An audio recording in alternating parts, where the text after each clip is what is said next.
Bom, como ela falou, meu nome é Igor Scarpa, estou aqui como pré-vendas da ArcServe. E é o que a Priscila disse, gente. No final a gente vai ter um sorteio de uma EcoDot. Então, somente para quem aguentar aí ficar até o final nesse nosso webinar, a gente vai sortear. Segundo a Miriam, né, nossa responsável de marketing, eu não posso participar, mas eu vou tentar minha fezinha aqui, vai que eu ganho a EcoDot também.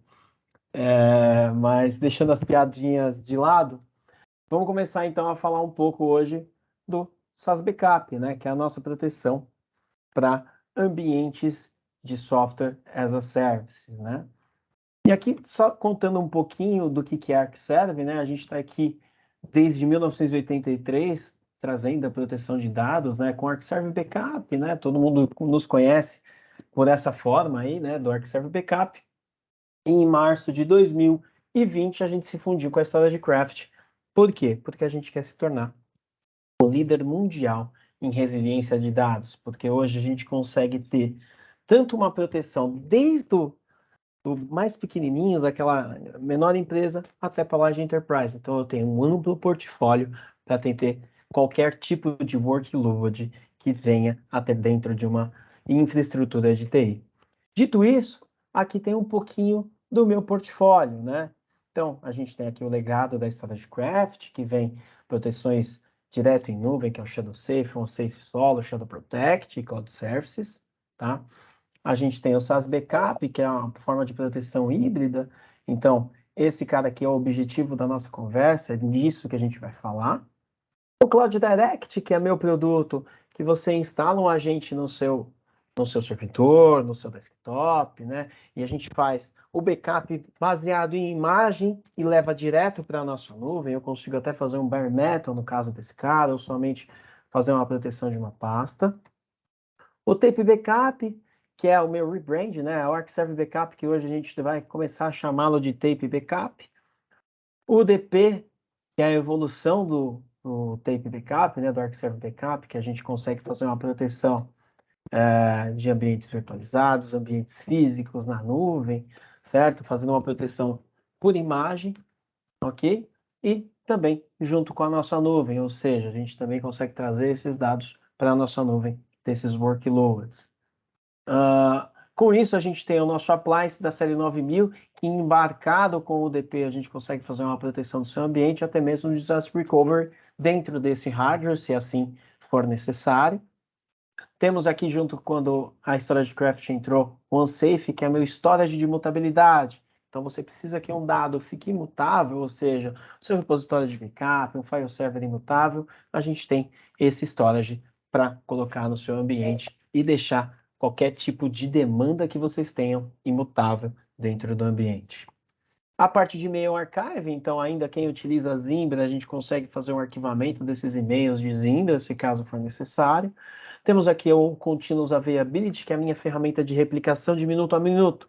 Então, vamos lá. Hoje você tem um servidor que é essencial para a empresa não parar. A gente consegue fazer uma replicação site to site de minuto a minuto, tanto de um site A para um site B que seja on-premises, né, de uma filial para matriz, por exemplo, da matriz para filial, ou até mesmo da matriz para um Azure, para um AWS.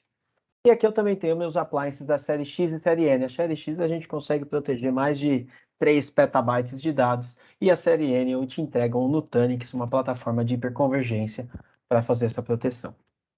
Beleza? Então, a gente tem a nossa aba de perguntas e respostas e agora eu tenho uma pergunta para vocês. Queria que vocês digitassem aí por que a gente precisa de uma proteção para o ambiente SaaS. Quem sabe me responder o porquê que é necessário ter uma proteção de ambiente SaaS? Vamos lá, um de cada vez, por favor. Eu acho que eu tenho que digitar aqui a pergunta. Deixa eu ver. Acho que é isso, né, Priscila? Isso, o pessoal está com o microfone desativado, então o pessoal tem que escrever aqui no chat.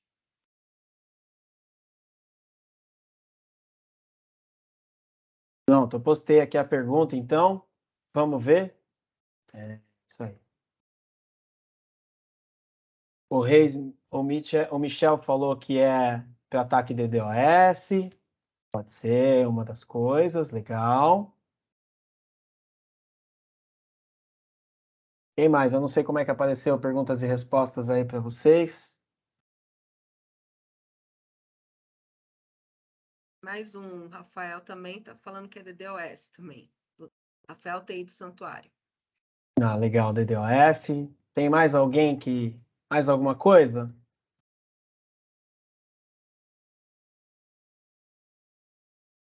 Como garantir a disponibilidade, legal, isso pode ser uma coisa também.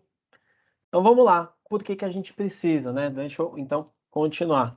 É a primeira vez que eu faço isso com perguntas e respostas, então a gente vai aperfeiçoando nos próximos. Então vamos lá. Aqui está a real necessidade do motivo que a gente precisa de uma proteção SaaS. O que eu vou citar o maior provedor SaaS que eu acho que todo mundo já sabe que é a Microsoft. E vou citar o Office 365. Então, qual que é a responsabilidade da Microsoft? Garantir a aplicação, ou seja, ela garantiu o Office 365 rodando. O sistema operacional do Office, a virtualização, o hardware, falhas de software, ou seja, a Microsoft é responsável pelo data center. Para aquela aplicação, no caso o Office 365, não parar. E qual que é a nossa responsabilidade, então? Ou seja, a responsabilidade do contratante, no caso.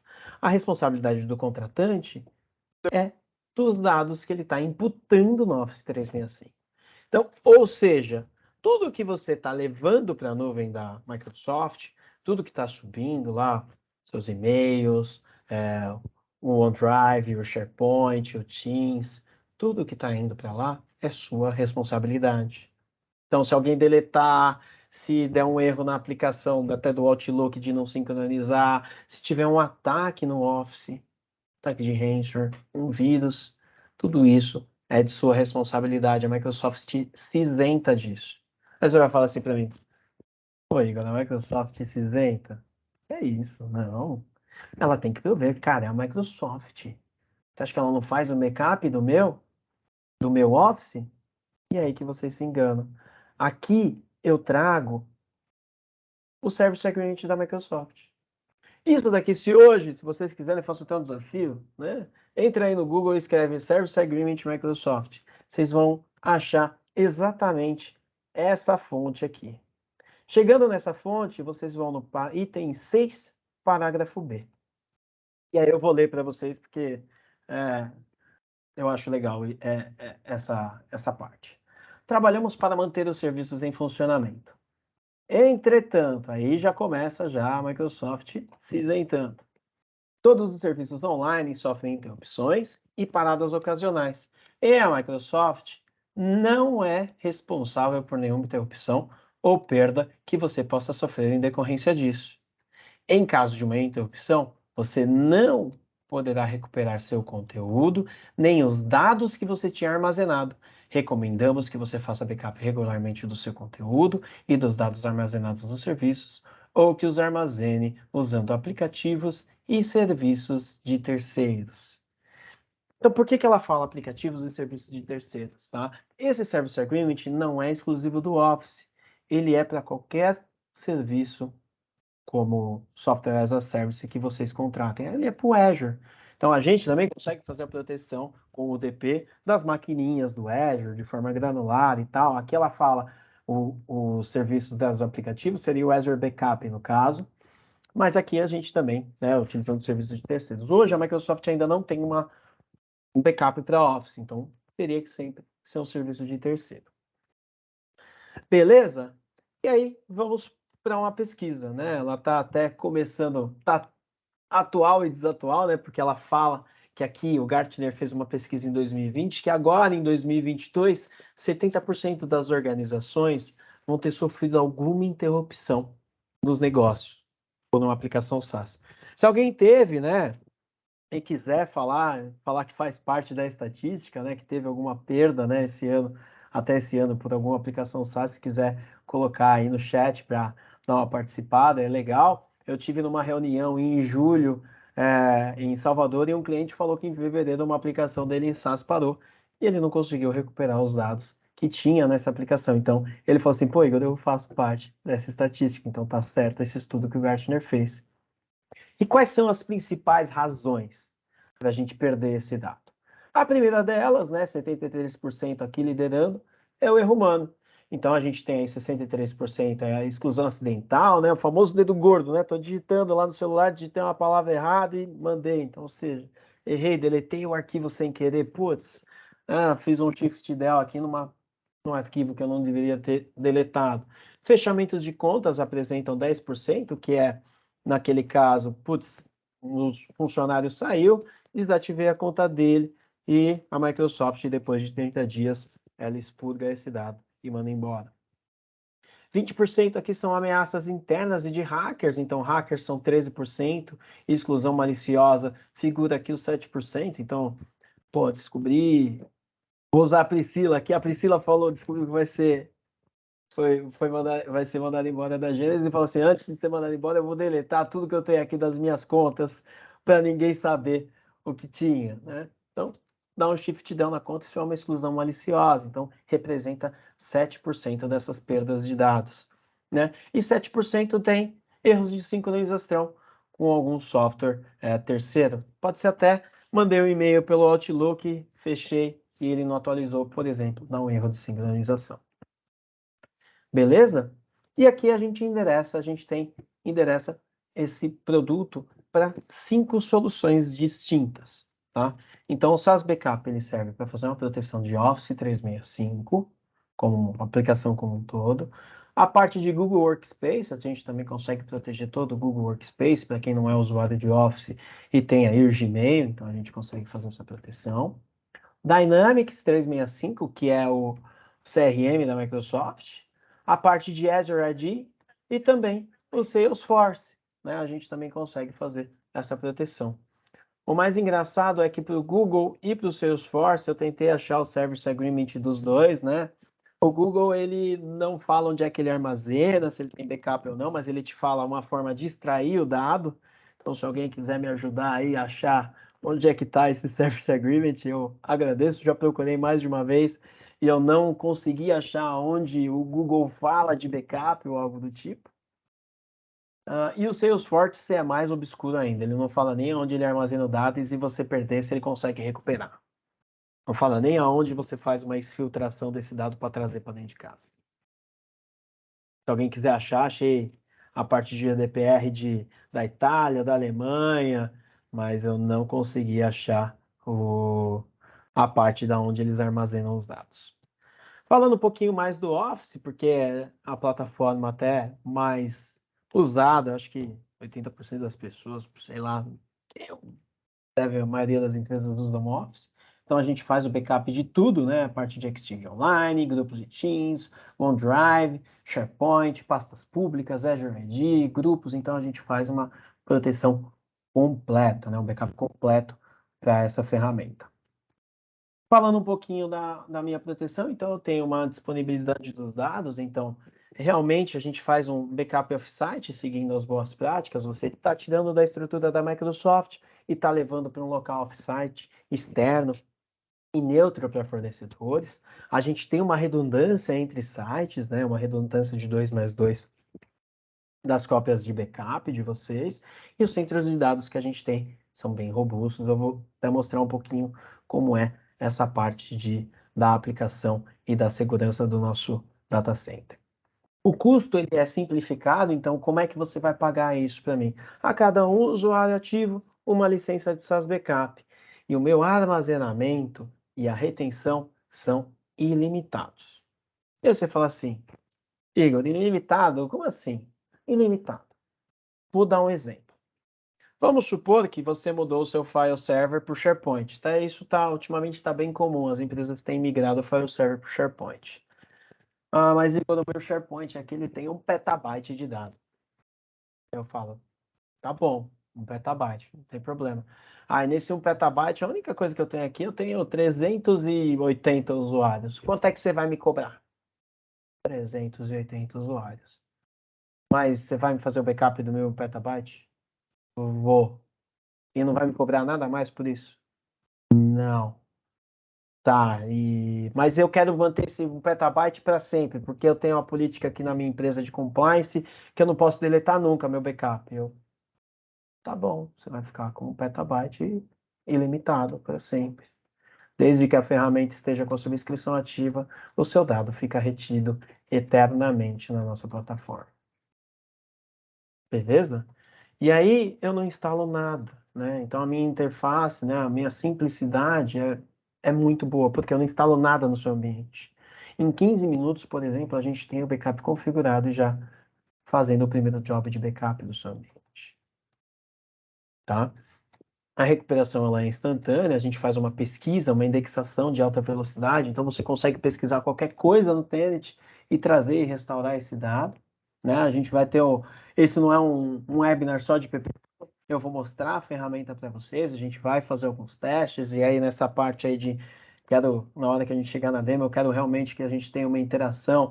Se vocês quiserem, mandem todas as perguntas e a gente já vai fazendo na hora, então eu gosto de brincar que até o Faustão aqui, do Quem Sabe Faz ao Vivo, se vira nos 30, né? Então, eu quero que venham as perguntas e as dúvidas. A gente tem o nosso appliance de mutabilidade dentro do nosso data center, então o seu dado está imutável, os dados são criptografados em trânsito e em repouso, a gente tem MFA na plataforma, a gente tem single sign-on, né? E como é que a gente faz a captação desses dados, né? Então a gente se conecta via APIs, tanto no Office, quanto no Salesforce, quanto no Google. Tem a parte aí de segurança, que a gente tem a autenticação 2.0, RBAC, Single Sign-On SSL em trânsito, Single Sign-On, MFA. Tem a parte de blockchain para deixar o seu dado seguro. Os data centers estão lá 99,99999% rodando. A gente tem uma criptografia em descanso de 256 AES. O dado é replicado até 4 vezes. A gente tem uma dark fiber conversando entre os nossos data centers, certo? E basicamente é isso. E agora eu vou abrir mais uma vez a caixinha lá de perguntas. Vamos ver se agora dá certo. Que agora eu tenho mais uma pergunta para vocês.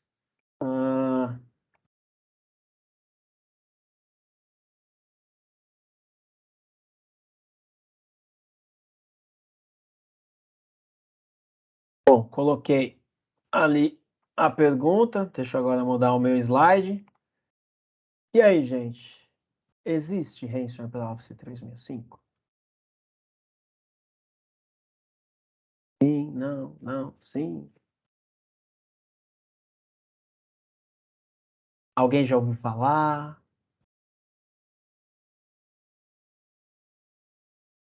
Tô doida para responder, mas eu não vou responder para dar oportunidade para os outros. Ah, entendi. Pessoal, pode escrever no chat aí. Tá É, o liberado o Rafael, chat. o Rafael escreveu que sim. Alguém?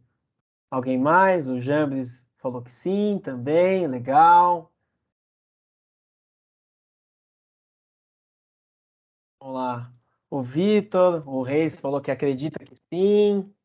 Legal, Matheus, interessante. Interessante. O Google aqui do meu celular também falou que é bom saber. Eu vou até falar para ele parar de me escutar aqui, que tá me atrapalhando. Vai para lá, celular. Então vamos lá. Quem quer ver um Ransomware para Office 365? Eu assim, ver mesmo, eu nunca queria ver, mas aqui eu tenho um videozinho que ilustra bem isso. Então, a gente aqui tem um vídeo de um carinha chamado Kevin Mitnick. Não sei quem já ouviu falar desse cara, mas esse cara aqui é o pai da engenharia social. Ou seja, esse cara foi quem inventou o phishing.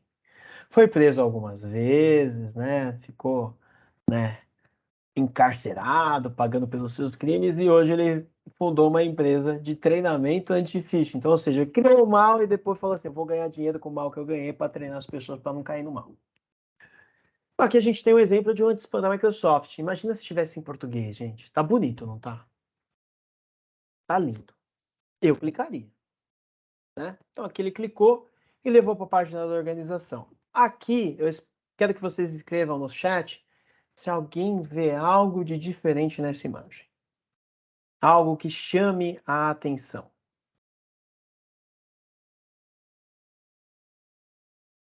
Tem alguma coisa aí nessa autenticação que está chamando a atenção de vocês?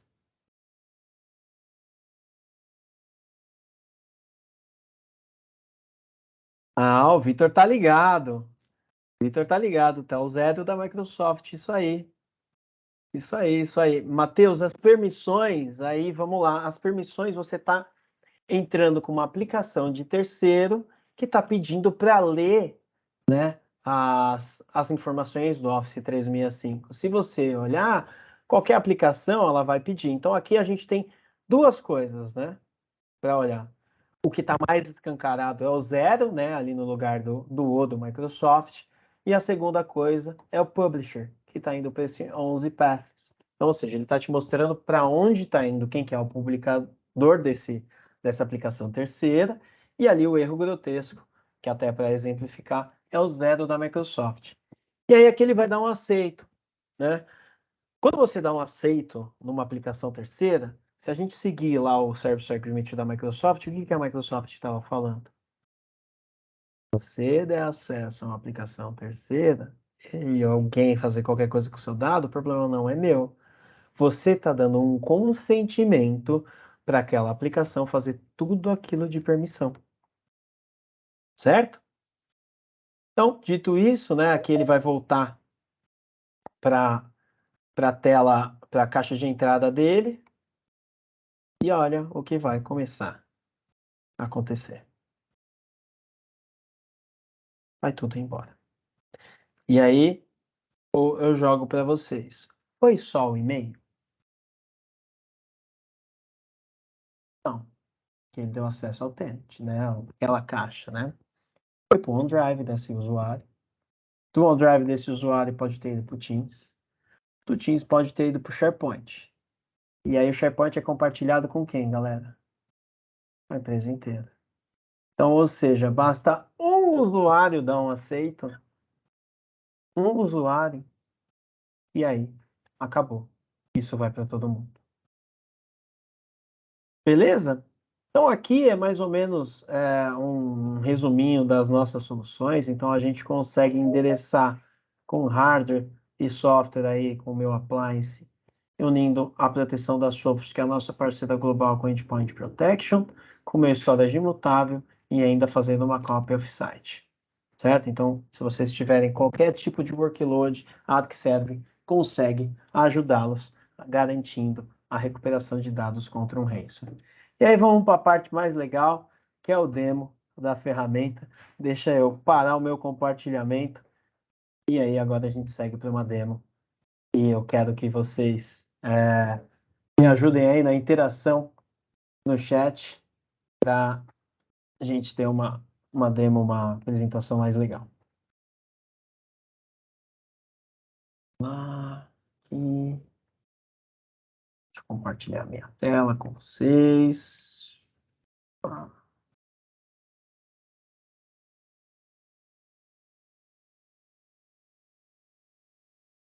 Beleza. Priscila, tá vendo a minha tela?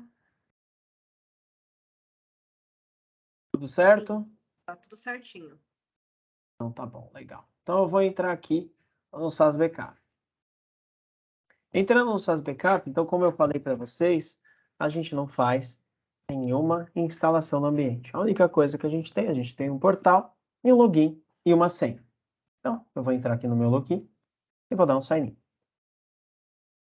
Entrando no meu login, aqui a gente tem, por exemplo, nesse meu tenant de teste, eu tenho o Azure ID fazendo o backup e tem aqui o Office 365. E quando você entra, ele já traz isso para o dashboard de proteção, ou seja, ele já traz o dashboard da ferramenta. Então aqui a gente pode ver que tem 37 usuários fazendo backup, 40 sites de SharePoint, 23 grupos.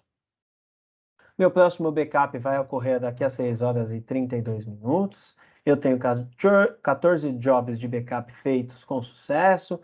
Tenho aqui os últimos recoveries que foram feitos na ferramenta. Tenho aqui restore, quantos itens foram restaurados. Então, eu tenho todo um dashboard de estatística da ferramenta quando eu entro nela. Beleza? Clicando aqui em conectores, aqui é a parte que a gente faz a conexão com conectores com a ferramenta que a gente quer fazer backup. Então, por exemplo, no caso do Office 365, a única coisa que a gente entra aqui, Add Connector, entra no Microsoft 365 e a única coisa que a gente precisa é uma conta global admin, nesse caso. Entrando na conta global admin, ele leva para essa tela aqui. Essa tela aqui é onde a gente configura o nosso backup. Por isso que eu falo que em 15 minutos a gente faz, né? Se vocês olharem, a gente pode fazer uma proteção de qualquer coisa. Então, clicando aqui em configure, eu pego todos os meus usuários que eu tenho no AD, eu posso fazer um link com o meu Azure AD aqui, o Azure ID, eu consigo ser bem granular, escolher grupo que eu quero fazer backup, escolher um usuário, né? Então é bem simples e intuitivo, não quero esse, não quero aquele, é só você ir selecionando. Se eu clicar aqui na parte do avançado, então a gente tem o que eu posso fazer de backup. Então você pode escolher, eu não quero fazer backup das tarefas, eu só quero do e-mail, dos contatos, do calendário e do archive. Então aqui a gente pode escolher o que eu quero fazer backup, beleza? A parte do OneDrive, então, é a mesma coisa. A gente tem aqui a parte dos grupos, né, linkado com o Azure ID. Então, eu tenho todos os usuários. E aqui no avançado, eu tenho Backup File Versions. O que é o Backup File Versions? É aquele versionamento de arquivos quando a gente está, por exemplo, criando um arquivo no OneDrive. Fica lá, versão 1, 2, 3, 4, e a gente consegue fazer até o backup desses versionamentos dentro da plataforma, certo? A parte de grupos e teams, então aqui eu tenho todos os grupos que vão ser backupeados e ele dá um Alt ADD aos novos grupos. E aqui no avançado a gente tem parte de conversação, do plans, do channels, do calendário, do SharePoint, dos arquivos, fazendo o backup. Aí você vai falar assim, mas Igor, e a conversa individual que eu tenho com outra pessoa? Isso fica armazenado dentro do Outlook, numa pasta chamada Conversation History. Eu mostro isso para vocês já já. E aqui a parte do SharePoint, a gente também consegue fazer a proteção de todos os sites do SharePoint. E aqui, se eu clicar no avançado, a gente faz o backup da biblioteca de arquivos, dos itens listados, do metadado e também do file versions. Ok? Uma coisa muito importante, para habilitar o backup do SharePoint, a gente precisa licenciar todos os usuários ativos que têm acesso ao SharePoint na minha ferramenta. Isso não é uma limitação da ArcServe, e sim da própria Microsoft. A API, ela limita esse acesso quando a gente não tem todos os usuários, né, licenciados. Beleza? Aqui, se a gente clicar nesse calendário, é a retenção. Então, como vocês podem ver, está aqui, ó, ilimitado. Toda ferramenta, ela é disponibilizada, ela vem com um conector de retenção ilimitado. Posso vir aqui e selecionar, né? Se eu quiser mudar para 1 ano, eu venho aqui, seleciono 2 anos e dou um update. No caso, ele já dá um update na minha retenção. Beleza? Continuando um pouco, se a gente clicar aqui nos 3 pontinhos, a gente tem Job Monitor, Share e Delete. Então, eu vou já explicar até esse cara aqui do Share. Então, imagina que alguém te pediu acesso a alguma coisa, né? A um e-mail, a um arquivo, né? O CIO falou assim, quero ver a conta de e-mail de todo mundo. Você pode vir aqui, no caso, e dar um Share. Como é que funciona esse Share? Você pode criar um link público. Então, aqui eu vou criar um link público dessa Microsoft 365, desse Tenant como um todo, né? Ele está aqui criando o link. Posso setar um período de tempo que esse link é válido, eu posso deixar ele limitado, ou vou setar, por exemplo, aqui, ó, vou deixar esse link válido por 5 minutos. E além disso, eu ainda posso configurar um password se eu quiser. Então aqui eu vou deixar esse link válido por 5 minutos, e até para que vocês tenham uma experiência com a ferramenta, eu vou salvar esse link e vou compartilhar ele aqui no chat com vocês. Então, se vocês quiserem acessar, tá aí o link no chat, e aí vocês vão ter exatamente a mesma visão que eu tenho desse lado da ferramenta. Conseguem até acompanhar a demo como se vocês estivessem com a ferramenta aí do outro lado. Então, vocês vão ter exatamente esta visão da tela. Vão conseguir ver a parte de usuário, de SharePoint, de grupos e teams. Então, no caso aqui, vou entrar no usuário. Entrando no usuário, eu consigo ver qualquer coisa. Concorda comigo? Tem aqui qualquer usuário. Eu vou selecionar, por exemplo, a Mega. Eu gosto de pegar a Mega como exemplo, porque ela tem uma caixa legal, né? Vou entrar aqui no site da Mega, né? Então, entrando no e-mail da Mega, ó, tá vendo? Calendários, contato, In-Place Archive, OneDrive, Outlook e tarefas. E aqui o que é legal? Se eu clicar nos 3 pontinhos da caixa de entrada do Outlook dela, eu consigo fazer um download desse dado como PST. Então, ou seja, dá para fazer qualquer coisa, né? Entrando aqui no Outlook, eu tenho aqui todas as pastas que tem dentro do Outlook da Mega. Então, se tivesse uma conversa, estaria aqui no Conversation History, certo? Então, eu vou entrar no inbox da Mega e aqui a gente consegue ter todos os e-mails que a Megan trocou. Então, por exemplo, Igor, a Megan pediu para mim restaurar o e-mail dela que chama Stocks. Eu posso vir aqui e digitar Stocks. Ele vai me achar o e-mail Stocks da Mega. Eu entro nele, eu consigo fazer uma pré-visualização, consigo ver quantos e-mails estão nessa thread, consigo ver quantos snapshots eu fiz desse e-mail. Então, a gente, no decorrer do tempo, você consegue navegar e quantos snapshots você fez desse e-mail da Mega. Consigo fazer um restore desse e-mail. Se eu clicar nessa nuvenzinha, ele já restaura isso direto na conta da Mega. Consigo fazer um download desse cara, e o download eu faço ele em .ml, então você vai conseguir abrir normalmente dentro do seu computador, né? Consigo fazer um share, então, ou seja, aquele mesmo link público que eu compartilhei com vocês, vocês conseguem criar, por exemplo, só para um e-mail, né? E consigo fazer um share desse cara. E o ícone de impressão, né? Vou imprimir o e-mail da Mega. Beleza? Então, isso é mais ou menos o que a gente consegue fazer. Ou seja, qualquer coisa, qualquer tipo de restauro, a gente faz com esse e-mail.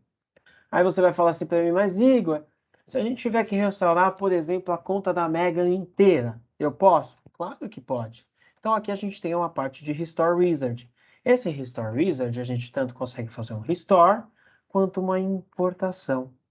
Como assim, Igor, uma importação, né? Eu consigo importar, por exemplo, o e-mail da Mega para a caixa de entrada de outro usuário. Então, vamos supor, eu me desliguei da ArcServe e a ArcServe precisa colocar os meus e-mails no Igor 2.0, que é o próximo contratado. A gente vai conseguir importar através desse e-mail. Posso até dar um exemplo para vocês. Então, aqui eu seleciono qual é o snapshot que eu quero. Vou pegar aqui esse último que a gente teve. Qual que é o dado que eu quero? Eu quero importar a parte de Exchange. Quero importar a parte de e-mails. Eu quero pegar a parte de e-mail e eu vou importar, por exemplo, para o usuário Alan, eu vou importar o e-mail da Mega. Beleza? Então, o e-mail da Mega, eu vou importar o e-mail do Alan. Vou dar um Next. Aí ele vai me falar, Igor, o que você quer? Eu quero transportar isso para uma nova pasta ou na caixa de entrada? Na caixa de entrada, o que eu tenho que fazer? Os itens duplicados eu vou descartar ou eu vou renomear? Aqui eu vou colocar para uma nova pasta, porque eu tenho acesso a essa conta do Alan, e aí dá para ver até esse restore ao vivo, né? Essa importação ao vivo, eu mostro para vocês os e-mails chegando lá.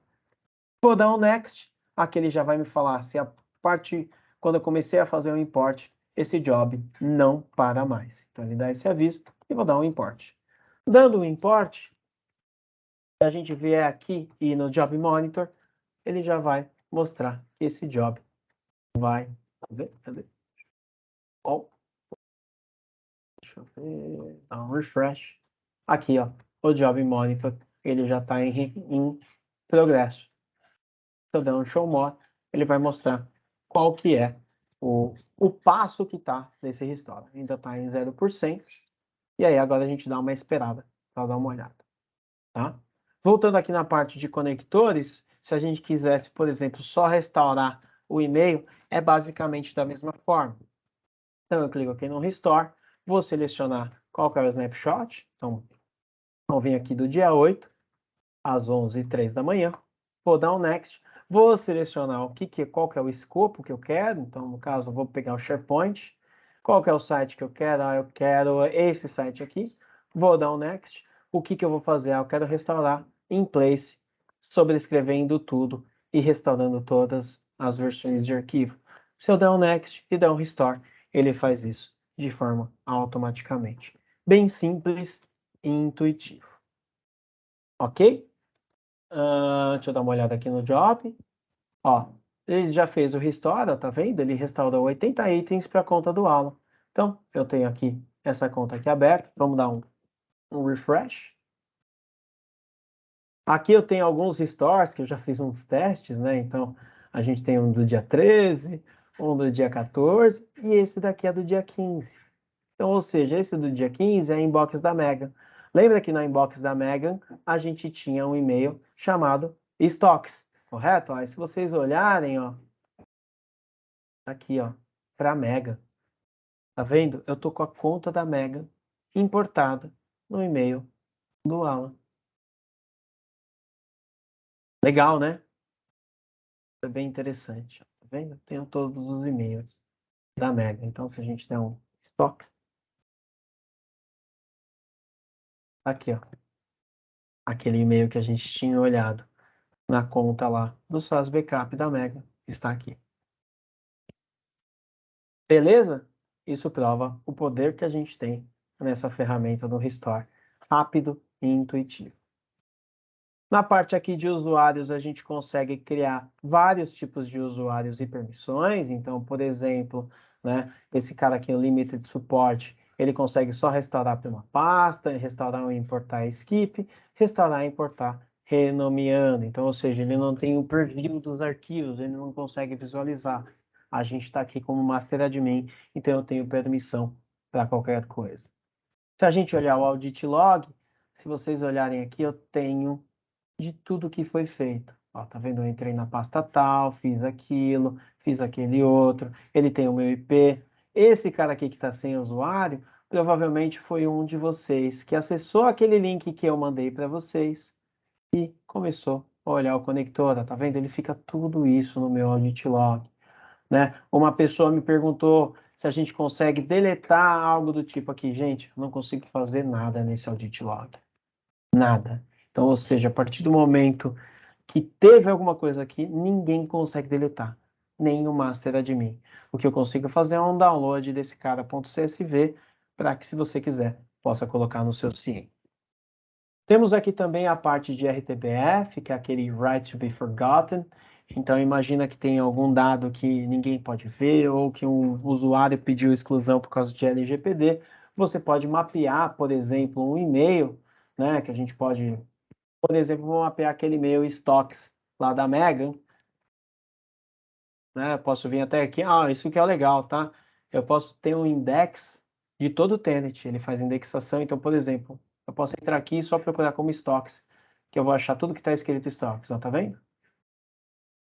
A gente pega, por exemplo, esse e-mail que foi para a Megan como stocks, né? No caso, e eu falo assim, olha, esse e-mail da Megan, a gente não pode nem fazer preview e nem restaurar esse e-mail para nenhum lugar. Esse e-mail, ele é privado ou ele pediu para ser deletado porque tem um CPF. Eu dou um assign to right to be forgotten. Então aqui eu posso colocar teste, a justificativa do porquê. Então posso ser, LGPD no caso. Vou dar um next e vou dar um assign. Esse e-mail, ó, tá vendo? Stocks, que foi para a Megan. Eu não consigo fazer o preview, não consigo restaurar, eu não consigo fazer mais nada. Isso é armazenado na minha área de auditoria, então eu vejo quem fez esse conector. Então, no caso de usuários, a gente tem um usuário exclusivo para compliance. Então, se no caso da empresa de vocês tiver o DPO, vocês podem colocar esse DPO como compliance administrator, então ele consegue fazer esse tipo de role, certo? Então, você tem o cara de compliance, beleza? E caso, por exemplo, você precise remover esse RTBF, na hora que você remover, você tem que colocar um comentário aqui do porquê que ou você tem que remover.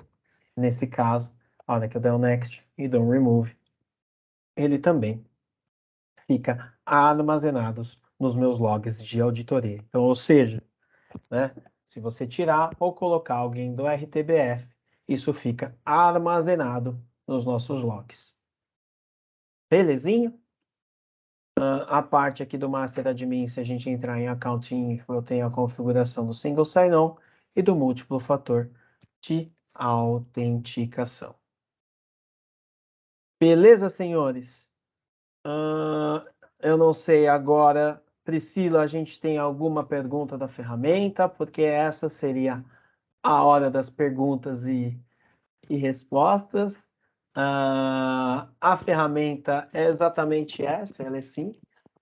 E aí eu queria ver com vocês se alguém tem alguma dúvida, alguma pergunta, alguém quer ver alguma coisa de diferente. Se não, aí a Miriam vai fazer já o sorteio da EcoDot. Eu vou até já colocar o link para o sorteio.